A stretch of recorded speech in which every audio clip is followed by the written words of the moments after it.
সময় হচ্ছে 3:53। বিকালটা অনেক সুন্দর না, ধান ক্ষেতের মাঝখান দিয়ে একটা রাস্তা। ওকে, আজকের এই ভিডিওটা হচ্ছে অ্যাপাচি আরটিআর বাইকের 7টা খারাপ দিক সম্পর্কে, 7টা মেজর খারাপ দিক। এখন সর্বপ্রথম যে খারাপ দিকটা সেটা হচ্ছে ইঞ্জিন অয়েল। এই বাইকে 1200 ml ইঞ্জিন অয়েল লাগে। আমরা যদি আমাদের দেশে তো আপনার ইঞ্জিন অয়েলের বোতল 1000 ml এর 1 লিটারের, কিন্তু এই বাইকে ইঞ্জিন অয়েল ভরতে হয় 1200 ml, তার মানে 2টা বোতল কিনতে হবে এবং 800 ml আপনার রেখে দিতে হবে। পরবর্তীতে আবার 1 লিটার কেনার সময় 800 ml থেকে 200 ml দিয়ে 1200 ml ভরতে হবে। এই সমস্যাটা সমাধানের জন্য টিভিএস 1200 ml এর শুধুমাত্র 4B'র জন্য একটা ইঞ্জিন অয়েল বের করেছে। সেটার জন্য আপনার এটা একটা বিজনেস পলিসি আর কি, নিজের ইঞ্জিন অয়েল বিক্রি করার জন্য। এবং আচ্ছা, এটা হচ্ছে প্রথম খারাপ দিক। আর দ্বিতীয় খারাপ দিকটা সেটা হচ্ছে মাইলেজ। এটা একটা 4 বাল্বের বাইক। এখন 4 বাল্বের বাইক থেকে যদি আপনি একটা ভালো পারফরমেন্স যদি চান, তাহলে আপনার মাইলেজটা একটু না অনেকটাই স্যাক্রিফাইস করতে হবে। এই বাইক থেকে যদি আপনি রাশ রাইড করেন তাহলে 30-এর নিচেই মাইলেজ পাবেন, 30-এর উপরে মাইলেজ পাওয়া ভাগ্য। আর যদি নর্মাল রাইড করেন, জেন্টাল রাইড করলে 40+। আমি 42 মাইলেজ পেয়েছিলাম হাইওয়েতে। এবং 3 নাম্বার যে বিষয়টা সেটা হচ্ছে ব্রেকিং। আমার বাইকটা হচ্ছে ডাবল ডিস্ক এবিএস।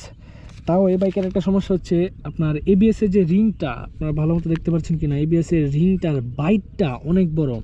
যেমন দেখেন, এই এবিএসটা যখন আমি ইমার্জেন্সি কোনো সিচুয়েশনে, আমি 2-1বার এরকম ইমার্জেন্সি ব্রেকিং করেছিলাম, যখন ফুল ব্রেকটা আমার প্রেস করতে হয়েছে, তখন এ বাইকের আপনার বাইটটা বড় হওয়ার কারণে অনেক বড় করে ধরে এবং অনেক বড় করে ছাড়ে। এই জন্য ব্রেকিংটাও, এবিএসের ব্রেকিংটাও একটু স্যাক্রিফাইস করতে হয়। এবং 4 নম্বর যে বিষয়টা সেটা হচ্ছে টার্নিং রেডিয়ান্স। এ বাইকটার হ্যান্ডেলবারটা, এই যে দেখেন ইঞ্জিনের যে এটাকে অনেকে ইঞ্জিন কাউল বলে, ইঞ্জিনের কিট বলে। এই কাউলটা হওয়ার কারণে এই যে এতটুকু পর্যন্ত যায়, এতটুকু আর যায় না, এবং ডান সাইডেও ঠিক এতটুকু। এখন আমি যদি এই রাস্তাতে ঘোরাতে চাই এই বাইকটা ঘুরবে না। 3-4 বার আগে পিছে করার পরে বাইকটা ঘুরবে। এটা হচ্ছে টার্নিং রেডিয়ান্স, 4 নম্বর বিষয়টা। এবং 5 নম্বর বিষয়টা হচ্ছে টায়ার সাইজ, মোস্ট ইম্পর্টেন্ট। এই খারাপ দিকটা সবাই পড়েছে। আমাদের আরটিআর বাইকের সামনে থাকে 90 সেকশনের টায়ার এবং পিছনে থাকে 130 সেকশনের টায়ার। এখন এই বাইকটাতে যে পরিমাণ পাওয়ার দেওয়া হয়েছে, সেই হিসাবে সেটার ওয়েট ডিস্ট্রিবিউশনটাও ভালো হয়নি। যে টায়ার সাইজটা, সেটা সামনের প্রয়োজন ছিল 100 এবং পিছনের প্রয়োজন ছিল 140, কিন্তু 140 না দেওয়ার একটা কারণ হচ্ছে, প্রথমটা হচ্ছে কস্ট কাটিং, আর দ্বিতীয় যে কারণটা সেটা হচ্ছে মাইলেজ। যদি 140 সেকশনের টায়ার দিত পিছনে, তাহলে আমরা 40 মাইলেজ পেতামই না। এবং তারপর যে বিষয়টা সেটা হচ্ছে ওয়েট। এ বাইকটার ওজন 145, এবং যদি আপনি ফুল ট্যাঙ্ক করেন তাহলে মোটামুটি 12 লিটার প্লাস তেল ঢুকে, তাহলে কত ধরা যায়, 55-57 এখন এই বাইকটা নিয়ে যখন আপনি জ্যামে রাইড করবেন, কি আপনি যখন এই নর্মালি অনেক সময় আমরা হাত দিয়ে বাইকটা ঘোরানোর চেষ্টা করি, এইভাবে এখানে একটা হাত রেখে এবং গ্র্যাব রেল ধরে বাইকটা ঘোরানোর সময় এত পরিমাণ ওয়েট ফিল হয় বলার বাহিরে। এটার তুলনায় যেমন অনেকে এই মনোটনের সাথে এই বাইকটার কম্পারিজন করে, মনোটন অনেক পাতলা, অনেক হালকা, সেই তুলনায় এই বাইকটা অনেক ভারী। এবং যদি অনেকে বলে ভারী বাইক নাকি অনেক বেশি স্টেবল, কিন্তু সেই হিসাবে এটার স্টেবিলিটিও একটু কম।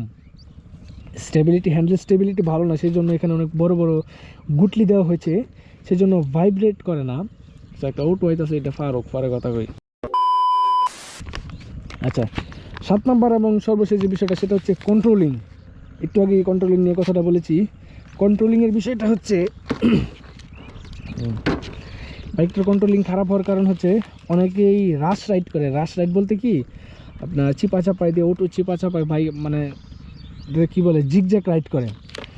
জিগজ্যাগ রাইড করতে গেলে আপনার যেই টিভিএসের যেই অফিসিয়াল, মানে বাইকের সাথে যেই লুকিং গ্লাসটা দেয়, সেটা অনেকটা উঁচু এবং অনেক বড়। আপনার এটা থেকে অনেকটা বের হয়ে থাকে। কিন্তু আমার বাইকে তো এটা জিক্সারের লুকিং গ্লাস। আর হ্যান্ডেল বারটাও অনেক বেশি ফাস্ট না দেওয়া হয়েছে, ফাস্ট না মানে চওড়া আর কি, চওড়া দেওয়া হয়েছে যাতে ভালো কন্ট্রোলিং পাওয়া যায়।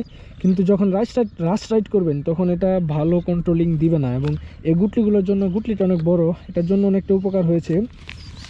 ওকে, এটাই হচ্ছে আমার সেই 7টা লিস্টেড সমস্যা। কিন্তু আরও অনেকগুলো সমস্যা রয়েছে। যেমন যদি আমি আপনাদেরকে বলি, সিট হাইট। আমি হচ্ছি 5 ফুট 9, আমার জন্য এটা ঠিক আছে, কিন্তু 5 ফুট 4 বা 5 যাদের হাইট তাদের জন্য এই বাইকটা অনেকটাই সমস্যা হয়। আরেকটা বিষয় সেটা হচ্ছে এই বাইকের কস্ট। এই কথাটা কী কারণে বললাম, এই বাইকের যে কোনো জিনিসের অনেক দাম যদি মনোটনের সাথে তুলনা করেন। যদিও মনোটন থেকে এই বাইকটার দাম অনেকটাই কম বলা চলে না। 4-5 বছর আগে যখন এবিএস ভেরিয়েন্টটার দাম ছিল 2,07,000 টাকা, তখনও মনোটনের দাম ছিল 1,99,000 টাকা বা এরকমই, 2 লাখের নিচে। কিন্তু বর্তমানে এই বাইকটার দাম হচ্ছে 2,48,000 টাকা, কিন্তু মনোটনের দাম হচ্ছে 2,10,000 টাকার মধ্যেই। সেই হিসাবে এটা যদি মনোটনের সাথে কম্পেয়ার করেন তাহলে হয় না। আসলে বাইকের শুধুমাত্র দামই বেড়েছে, কিন্তু সেই পরিমাণ আপগ্রেড করা হয়নি। এই বাইকটা ইয়াং জেনারেশনের ক্রাশ একটা বাইক বলতে গেলে। আমার মতো এই বাইকটা আরেকটু আপগ্রেড করা চাই। কিন্তু আপনার এফআই যে ভার্সনটা এসেছে সেটা অনেকেরই পছন্দ নয়। এফআই ভার্সনটা যদি কিন্তু ভাই এই বাইকটা চালাইলে একটা জিনিস একবারে ফিল করা যায়, এই বাইকটা তারা টানের লাগে কিনা তখন আপনার ফুললি স্যাটিসফাইড করে দেবে। এই যে দেখেন, অর্ধেকটা মাত্র ঘুরছি, 2বারে ঘোরায় নিতে পারবো। কিন্তু যদি আপনি ঢাকা শহরের মতো বা প্রচুর জ্যামের মধ্যে রাইড করেন তাহলে এই বাইকটা অনেক প্যারা দিব, আপনারা অনেক বেশি প্যারা দিব।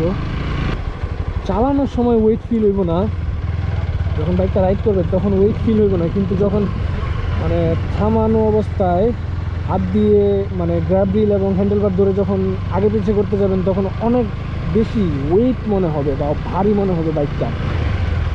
এমনিতে বাইকটার কালকে এই বাইকটার একটা ভালো কী ভালো দিক সেই সম্পর্কে ভিডিও বানাবো। খারাপ দিক নিয়ে যেহেতু বানিয়েছি, ভালো দিক নিয়ে তো অবশ্যই বানাতেই হবে। আবার অনেকেই বলে এই বাইকটার লুকস নিয়ে, সেটা হচ্ছে এই ডিআরএলটা, এই 2টা ডিআরএল অনেকেরই পছন্দ নয়। এবং সামনের যে লুকটা এটা অনেকেরই পছন্দ নয়। কিন্তু কোম্পানি তো কেউকে জিজ্ঞেস করে বানাবে না যে কীরকম, কোম্পানি তো নিজে জেনে বুঝি বানিয়েছে। তাও যারা আমরা ব্লগার তাদের জন্য একটা বিষয় হচ্ছে এই যে ডিআরএলটা, এই 2টা ডিআরএল আমারটা তো হালকা কালার করা। যখন আমরা রাত্রে ভিডিও বানাই বা ব্লগ করার চেষ্টা করি তখন এই ডিআরএল থেকে এই দিক থেকে আলো বের হয় এবং এই ডিআরএল থেকে এদিক দিয়ে একটা আরও আলো বের হয়। এটা রাত্রে আমি আপনাদেরকে স্ক্রিনশট দিয়ে দেবো। এবং রাত্রেবেলা এই মিটারটা যে পরিমাণ আলো আছে, রাত্রে এই মিটারটা কিছুই দেখা যায় না। ভিডিওতে শুধুমাত্র কালার দেখা যায় আর কিছুই দেখা যায় না। ওকে, আজকের এই ভিডিওটা এখানে এন্ড করি। আশা রাখি ভিডিওটা আপনাদের কাছে ভালো লেগেছে। যদি ভালো না লাগে তাহলে কি কারণে ভালো লাগেনি সেটা অবশ্যই বলবেন। এবং আমার ভিডিও কোয়ালিটি, ভয়েসটা আসলে খারাপ হয়, এটার একটা কারণ হচ্ছে আমার কাছে মাইক্রোফোন নেই। আমার কাছে মাইক্রোফোন অ্যাডাপ্টার আছে কিন্তু মাইক্রোফোন অ্যাডাপ্টারটা কাজ করে না। সেজন্য আমার গোপ্রোর ইন্ড বিল্ড মাইক্রোফোন দিয়ে ভিডিও বানাতে হয়। আচ্ছা, আর কোনো বিষয় যদি আপনাদের কাছে মনে হয় যে আমার উন্নতি আপগ্রেড করা উচিত তাহলে আমাকে অবশ্যই জানাবেন। এবং আজকের এই ভিডিওটা এখানে এন্ড করি।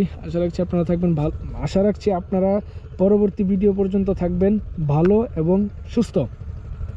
এবং পরবর্তী ভিডিওটা হবে আমার এই বাইকটার ভালো দিক সম্পর্কে। ভালো দিক তো অনেকেই জানে, সেটা হচ্ছে স্পিড। ওকে।